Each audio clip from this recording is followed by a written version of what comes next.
What's up, guys? I am in an ayahuasca tent in Peru, and today is a very special day because I'm going to do a tutorial. I haven't done one of these before, so hopefully you like it. I've been getting some questions on how to make thumbnails for my YouTube videos, so I'm going to show you how I do it. I don't know if it's the right way or the best way, but it's how I do it, and mine turned out okay, so hope you guys enjoy it, and thanks for watching, and let's check it out.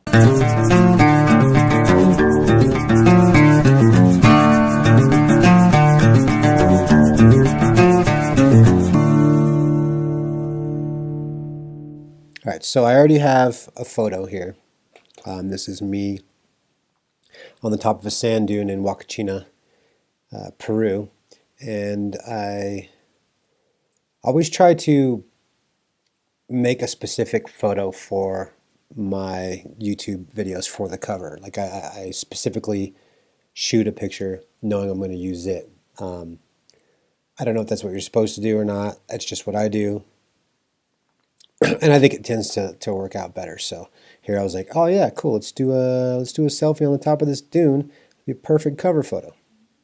And so I have here is a template that I keep. This is one I did for Bogota. It is 1280 by 720 is what, and I believe that's what YouTube suggests for the size of the cover photos. So first thing you do is drag this thing over here, and then it's going to be a bit big, really big. That's too big. I don't think anybody wants to see my face that big, so let's shrink her down a bit. When I shrink pictures, it's hold down the shift key so that you can keep all your proportions the same. Scoot it over a little bit. I always like to overlap it just a tiny bit, just in case, because there's nothing worse when you put in all the effort to make it and then you post it and there's like a little line. It's not fun. I want to keep the horizon just a tiny bit, and then there, that looks pretty cool. All right, and I know I'm going to put some lettering back here, so I wanted to leave this kind of open. So let's do some lettering. Let's say Huacachina, and boom. So, and you know, you could just do it like that, but I don't know. I think that's, it's boring for me. So Control T, and then hold down the Shift key and just make this sucker big, nice and big.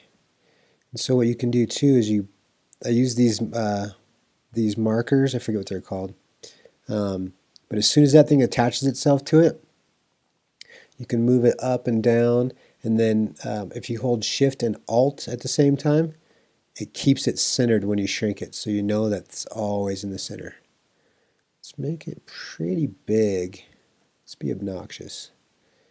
All right, and then let's move it up just a tiny bit. Oops, moved it over. Now it's centered. Boom, cool. All right, so now it's the lettering is over my face, and I don't want that. I want my spectacular mug to be in front. So what I'm going to do is first I duplicate a layer. I always do that. That way, at any given time, if I mess up, I can just revert back to this layer. So I can do whatever I want to this layer. And since it's a type font, it's vectored, so you can't erase it. So you have to rasterize it. And after I rasterize it, go and drop the opacity way down so you can really get in there and see what's going on. And then zoom in. Click here to the eraser tool, turn off the caps lock, and just kind of like go along the edges here. And I try to use the actual shape of the brush to help me with the curves. It tends to help out quite a bit. It's less effort for me or for us. Down here behind the hair, get the ear right weird looking at my face this close, but whatevs. Just go along the hair here.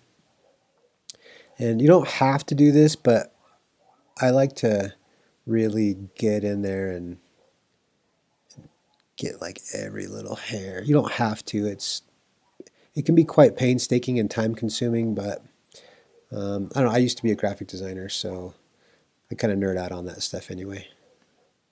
Go along this, get the brow a bit. Make my brush a little tiny bit bigger so I'm not taking, whoa, that's, whoa, a bit big. There we go. Get rid of this. And boom, look at that. I've transported to the front of the title.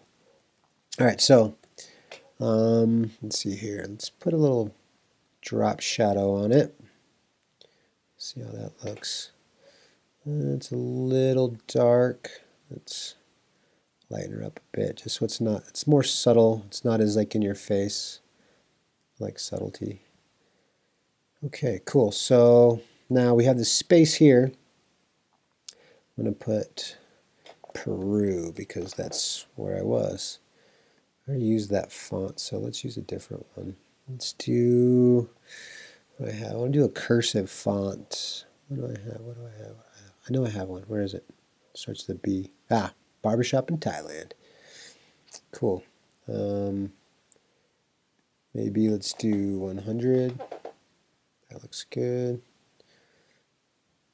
Do I like the white or not? Let's try a different color. Let's do black. No. Oh, you know what? Let's do this color. Yeah, that looks cool. Make it a little tiny bit darker. It's a color that's already in the photo, so it looks cool. Drop the opacity a bit. I think it needs to be darker. Oops. Sorry. Let's make her a little bit darker.